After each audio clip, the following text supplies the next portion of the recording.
ఒక అబ్బాయిని నేను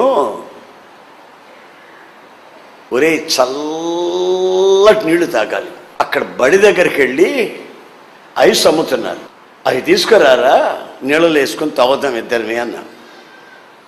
ఆడెళ్ళాడు, గ్లాస్ తీసుకుని పెద్ద గ్లాస్ తీసుకెళ్ళాడు.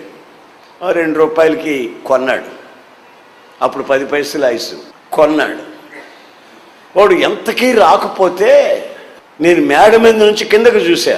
ఏంట్రా వాడు రాలేదే, చాలాసేపు అయింది వెళ్ళిని. వాడు అక్కడ కూర్చొని ఏం చేస్తున్నాడు తెలుసా? ఒక్కొక్క ఐస్ తీసుకుంటూ నోట్లో పెట్టుకోవటం, 2 లాగులు లాగటం, దాంట్లో పెట్టడం, ఒక్కొక్క ఐస్ తీసుకొని 2 లాగడం పెట్టడం. నేను కళ్ళతో చూశా. ఇక పైకి వచ్చి అయ్యగారు తెచ్చాను అన్నాడు. ఒరే ఇంత ఆలస్యమైంది ఏమిటిరా అన్నా.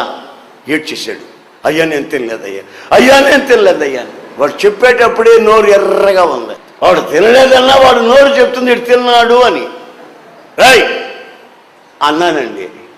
ఇక అంతే, కింద పడి దొర్లాడుతున్నాడు, ఏడుస్తున్నాడు, గోలైపోయింది.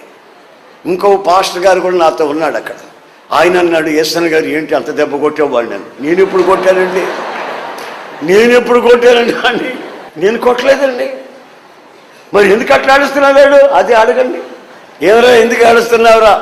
ఆడిస్తున్నానా, అన్నకి దొరికిపోయా అందుకని ఆడుస్తున్నా. వాడు చేసిన పాడు పనికి కాదు వాడు ఏడ్చింది, దొరికినందుకు ఆడుస్తున్నాడంట, నేను అడిగినందుకు ఆడుస్తున్నాడంట. ఒకసారి మీరు ఆలోచించండి. ప్రార్థనలో మీరు విడిచే కన్నీళ్ళకి ఉన్న ఆ వాల్యూ, విలువ ఏమిటో అర్థం చేసుకోండి. ఒక్కొక్కసారి సంఘమును గురించినటువంటి ఆ భారం నాకు వచ్చినప్పుడు నాకు తెలియకుండానే కన్నీళ్ళు వస్తాయి. సంఘం